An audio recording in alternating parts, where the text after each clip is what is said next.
Major funding for Carolina Business Review is provided by Grant Thornton, an international accounting, tax, and business advisory organization dedicated to serving middle-market companies. Grant Thornton, a passion for the business of accounting.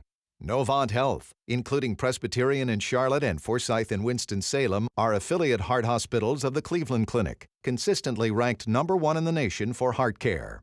Blue Cross and Blue Shield of South Carolina, proudly serving South Carolinians since 1946.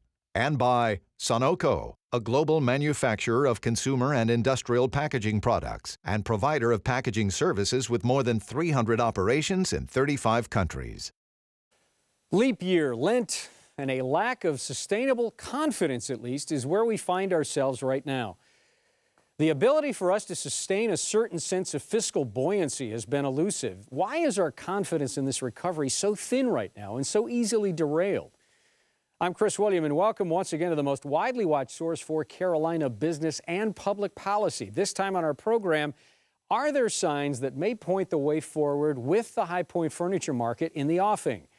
And somewhat related, how does the region's transit, transportation, and logistic challenges handicap our economic bounce back? Well, we start in just a moment. And later on, we welcome Tom Conley of the High Point Market. Major funding also by the Duke Endowment, a private foundation in Charlotte enriching communities in the Carolinas through higher education, health care, rural churches, and children's services. And by Blue Cross and Blue Shield of North Carolina. Who's responsible for rising health care costs? Join Blue Cross and Blue Shield of North Carolina and many others in a candid discussion at letstalkcost.com. This edition of Carolina Business Review was recorded March 2nd, 2012.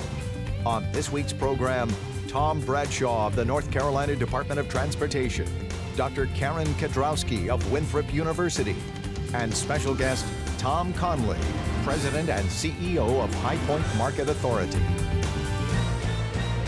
Now, Chris William.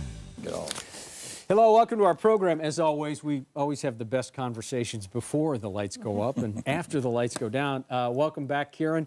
Tom, it's good to have you on the program. I don't know why it's taken us about 20 years to get you here, but I'm glad we did. Well, I appreciate that. Thank you. Let's talk a little bit about politics.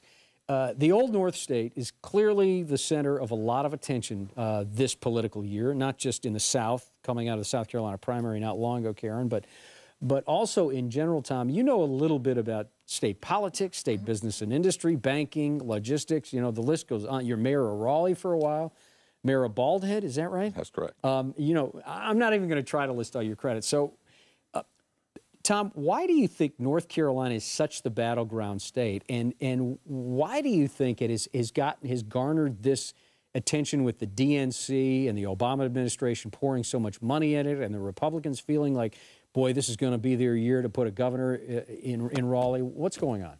Well, I think a combination. Don't forget that I think the Charlotte business community wanted to go get the business. Much like we over in Raleigh went after the hockey all-star game. Most people said, why are you going to get that? I mean, it's all good for business, and I think the Charlotte community, I compliment them on going after the convention. It's a big to-do. And with the election being so close last time, the idea that we're potentially going to be in play, I'm sure Karen will speak to that, but the idea of going after that, I think, is important.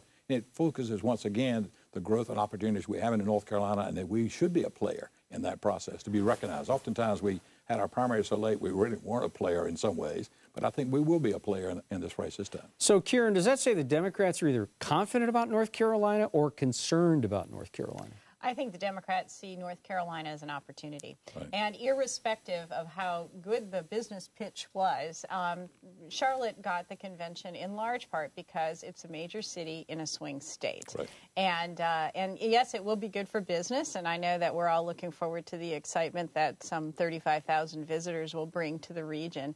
But it's a way for the Democrats to be able to sell President Obama to the North Carolina voters again. Mm-hmm. And, you know, had the pitch been made by Helena, Montana's not going to be in play. So the Democrats wouldn't have gone there no matter how good the pitch would have been. Yeah. And the same thing with Florida. The Republicans, you know, made a very strategic choice in going to Tampa, Florida for their convention because Florida is always a swing state and it has a lot of electoral college votes.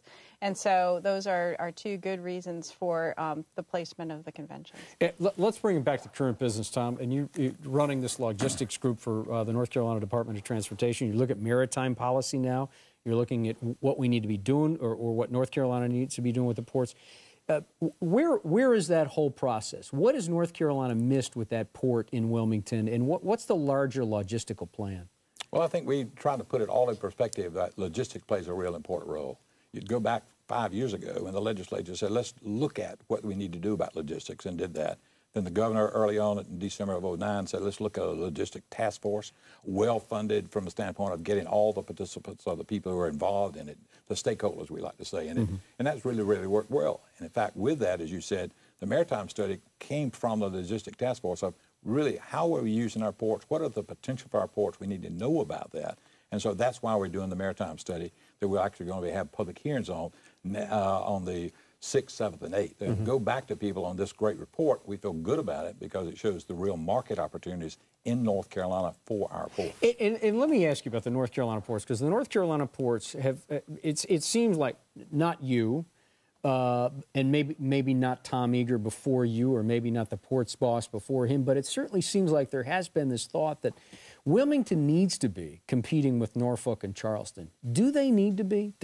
Is that the goal here, or is there supplemental role? I think when people think about competition, they will use that term, but I think we've got to look at what we're about. And there's an awful lot going on in North Carolina now that does not use our ports. I always like to say, as Colin Stokes from R.J. Reynolds said one time, we are twice blessed with 2 ports in North Carolina, but we haven't funded them, either one of them, the kind of way to really be a competitor in the marketplace.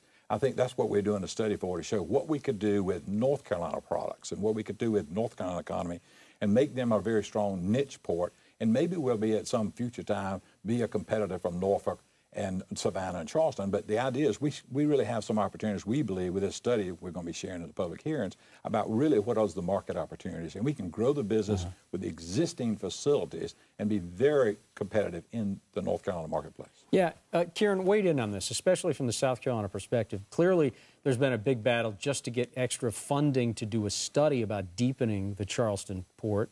You call it the whole port complex from Charleston to Savannah.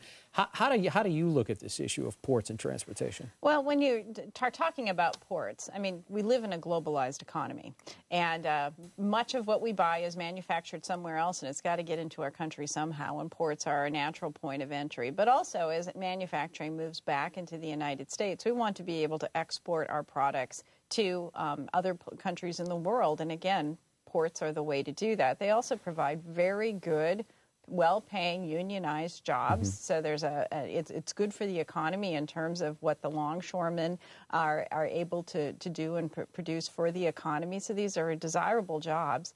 What we have seen in South Carolina, of course, is a bit of a brouhaha between the governor and the state legislature.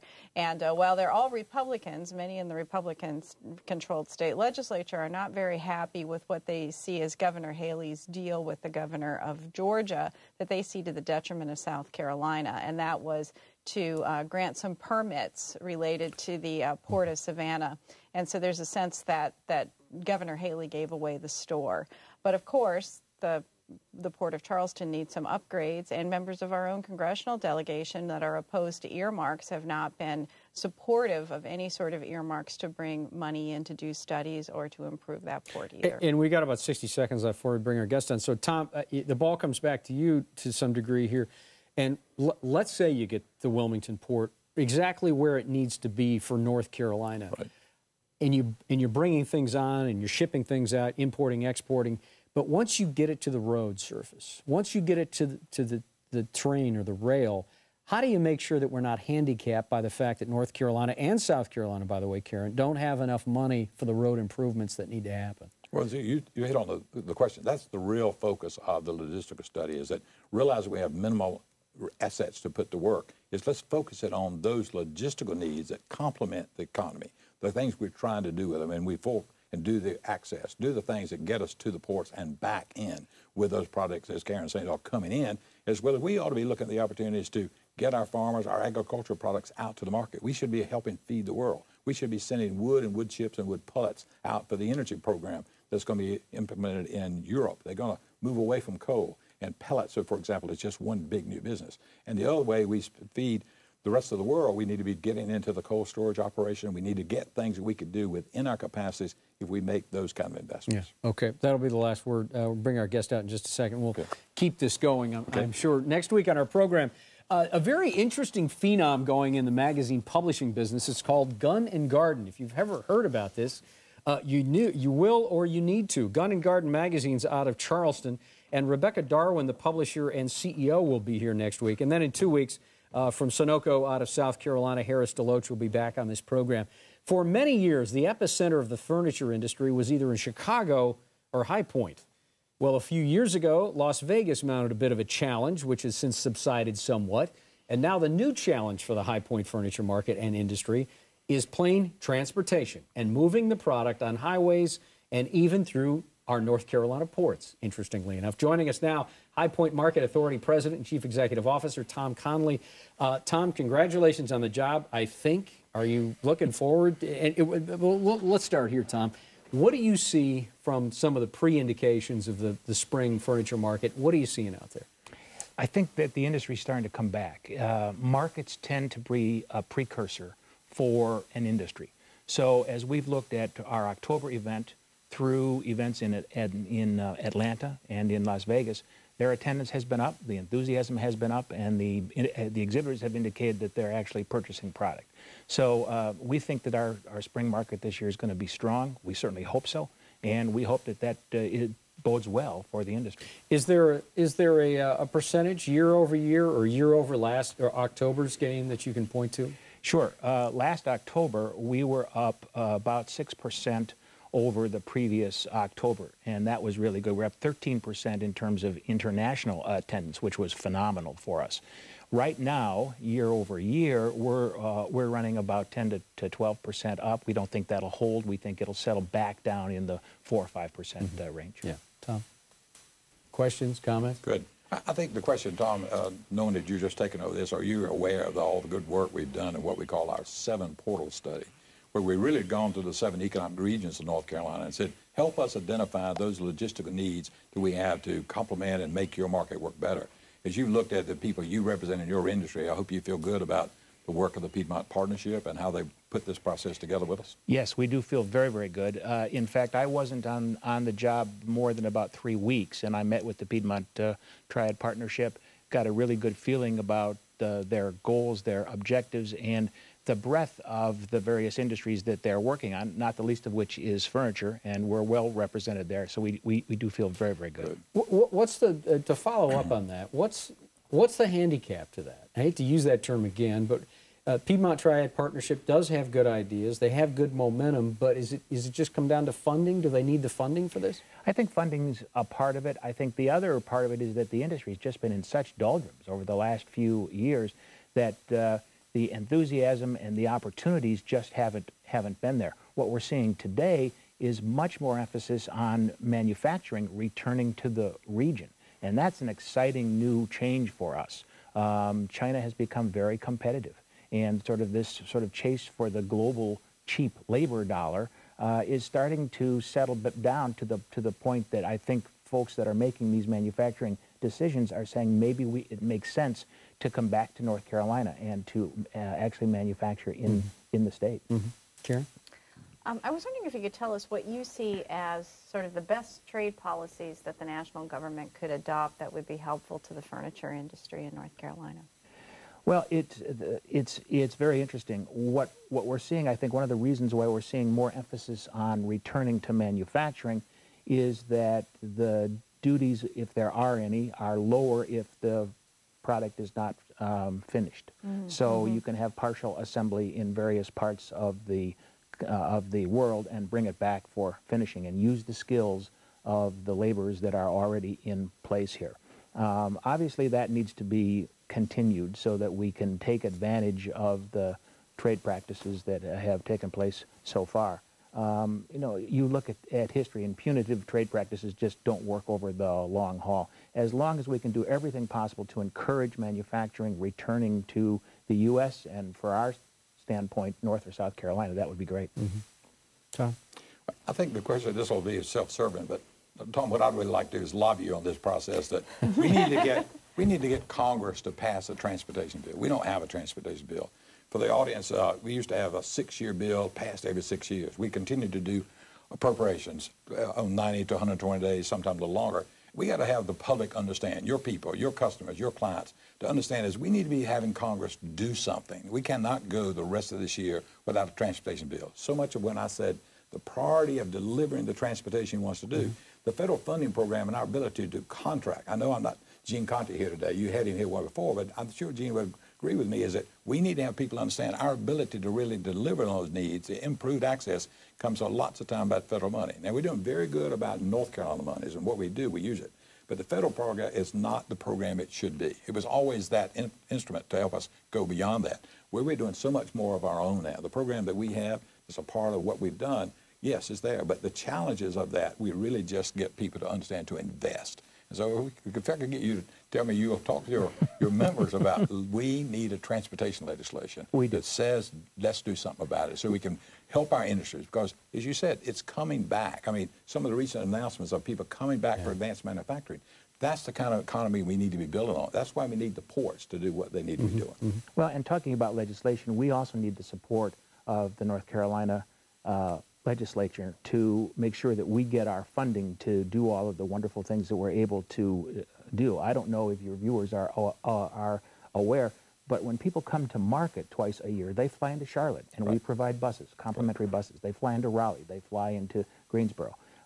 We get a lot of drive-in traffic, so we need good roads. And the whole logistical issue in dealing with market, bringing 75 to 80,000 people twice a year to the Piedmont Triad region is something that we depend on the support of the legislature, not only in terms of the infrastructure, but the dollars. We run what we think is the second largest transportation service during market twice a year in the state of North Carolina. Charlotte is the only one that probably beats So, it. Tom, how do you make your case when North Carolina and the State House in Columbia have been in this emergency batten down all the hatches mode, you know, austerity, the Tea Party's in charge, and all of those things. Right. And some of it, you know, probably rightly so, but how do you make your case that furniture and manufacturing and the markets and all that, how do you make your case that this is important for North Carolina? Well, everybody talks about the economic impact, and you have probably heard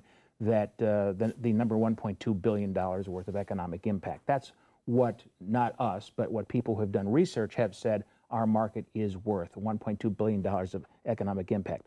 Unfortunately, I think most of your viewers, as do I, you sort of glaze over because you can't picture $1.2 billion. So we've looked at what economic impact does with respect to revenue to the state and to the region. And based on some pretty conservative numbers, we think that our market delivers $40 million worth of tax dollars to the state legislature to use as they see fit.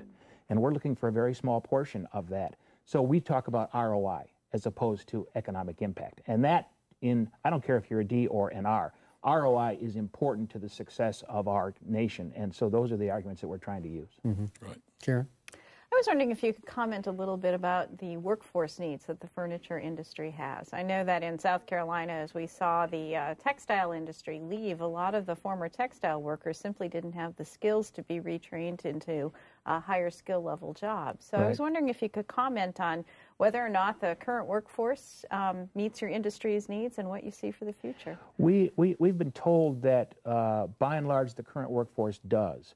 That's not to say that we can't and shouldn't be constantly training and retraining. With all of the emphasis in manufacturing and computer and the roles that computers play in manufacturing is absolutely critical. So the workforce does need to keep up on the technology. But in some of those areas that are much more manual intensive, we've been assured that the workforce is trained, they do know what they're doing, and they do very good work. Tom? Well, that's very encouraging because my question is going to be about education too. Realizing that when you think about what we are, we're still a growing state. And I think sometimes when we stop and realize we have lost some money in North Carolina for what we're putting into education, and realize, as I often have said, because I'm on the public school forum, I don't like being 42nd in anything. That's where we are on per pupil expenditure, per what we pay teachers. The whole process says we need to, that's the workforce that you're incumbent on. I was going to ask you how you feel about when you see what we're not doing in education is related to does that give you comfort? I don't think it gives anybody in the business sector comfort that the workforce we are dependent upon, we not be getting the best effort out of the education dollar and getting some dollars to make it happen. Well, I think that's absolutely right. And for us and for our industry, the technical colleges seem to be a big answer. Right. You know, the sort of whether you need a 4-year degree has become a big political issue recently. And I'm not going to go there. I'm not a politician. I can't judge. But what I can tell you is that we need people who can fix things. We need people who can read computers and manufacture things. And the technical schools do a great job in preparing those folks. And they can make a very good living. Right. They can hold their heads up high day in and day out and feel good about the contribution that they're making to society. And we just need to sort of unburden people from saying, well, I didn't get that 4-year degree. I don't think that's as important as making a contribution and making a living and supporting your family. So what's the leadership role when it comes to this whole education and the product coming out of the schools? What's the leadership role that maybe not the furniture market, Tom, but certainly the industry can take? How can you support it? Do you support it? Do you have a program out there to work with public schools? Well, businesses need to step up, and I think we're seeing a lot of our individual businesses, wherever they're located, getting involved in their local communities, and that's the answer for me. All the platitudes don't mean anything, and what I'm seeing in talking to our leadership is that they care. They care about their plant, they care about the people that work in their plant, and they care about the future workers for their plant. And so they have to be involved in the community college. They have to be involved in the community, in the technical colleges, to make sure that folks are getting the training that they need. And that's done on the local level. Is there just a quick follow-up? I promise I'm going to let you jump in here, Karen. Is there a formalized relationship that you have with local schools, let's even say in High Point? Is there some type of apprenticeship program at market or with the manufacturers or with some of the vendors? We reach out to all of the local schools in 2 areas. From a manufacturing perspective, it's difficult because market is about presenting finished goods to the industry. But we certainly encourage students to walk through our showrooms and to meet with the vendors. We also reach out on a design standpoint. There's a lot of artistic, creative folks that are looking on a furniture design or photography or showroom design, retail design. So they also walk through. So yes, there is a formal involvement in the High Point area, and the schools have been great, very responsive. We have about a minute and a half left. Okay. You had a background in toy manufacturing before you came to furniture, and I was wondering if you could comment a little bit about what toys taught you about that prepared you for your current position. Well, in the toy industry, it was kind of interesting because whenever I went to visit somebody, I would go to an office park because for all intents and purposes, 90 to 95% of the toys that we consume here in the U.S. are made offshore somewhere. The nice thing about the furniture industry, and especially with it coming back stateside, is that there's real live manufacturing. And I enjoy going to factories and going to places where I can get my shoes dirty and actually see work being done and see product being made. You had said earlier in the first segment that it's a global industry. It truly is, but I'd like to see more of it done here stateside. And we didn't even get down to the fact, we had Bruce Cochran from Lincolnton Furniture on this program not long ago, and one of the, Tom, you probably know this, one of the few guys that has actually repatriated some of those manufacturing jobs in furniture back to North Carolina. Anything? You said something about that in about 30 seconds. Do you see that trend expanding? Yes, and he's showing at the High Point market. We're going to talk to him. In fact, the mayor of High Point wants to go and meet him. She specifically asked to meet him because he is, from our standpoint, he's a local hero. It's really good for business, and I think we're going to see more of it. And quickly, Tom, do you see that? Do you see more manufacturing coming back over here? Very, very excited about it. I think some of the recent announcements of people like Caterpillar coming back from Japan, back to the States to build. Yeah. And while people would say we didn't get it, but the idea is we have big Caterpillar operations in North Carolina. My sense is we are encouraged by that advanced manufacturing. I'm on the Southern Growth Policies Board, and one exciting thing we see is lots of that advanced manufacturing is coming back to the United States. Last word, we'll have you back. We need to come back before 20 years is over. Okay, Karen, thank you for being back here on the program. Tom, welcome to North Carolina. Good to have you here. Thank you. Take care. Until next week, I'm Chris Whitting. We hope your business is good. Good night. Thank you, Philip. Major funding for Carolina Business Review was provided by the Duke Endowment, a private foundation in Charlotte enriching communities in the Carolinas through higher education, healthcare, rural churches, and children's services. Blue Cross and Blue Shield of North Carolina. Who's responsible for rising healthcare costs? Join Blue Cross and Blue Shield of North Carolina and many others in a candid discussion at letstalkcost.com. Grant Thornton, an international accounting, tax, and business advisory organization dedicated to serving middle-market companies. Grant Thornton, a passion for the business of accounting. Novant Health, including Presbyterian in Charlotte and Forsyth in Winston-Salem, are affiliate heart hospitals of the Cleveland Clinic, consistently ranked #1 in the nation for heart care. Blue Cross and Blue Shield of South Carolina, proudly serving South Carolinians since 1946. Sunoco, a global manufacturer of consumer and industrial packaging products and provider of packaging services with more than 300 operations in 35 countries. And by viewers like you. Thank you. Promotional consideration provided by Business North Carolina Magazine. For more information, visit carolinabusinessreview.com.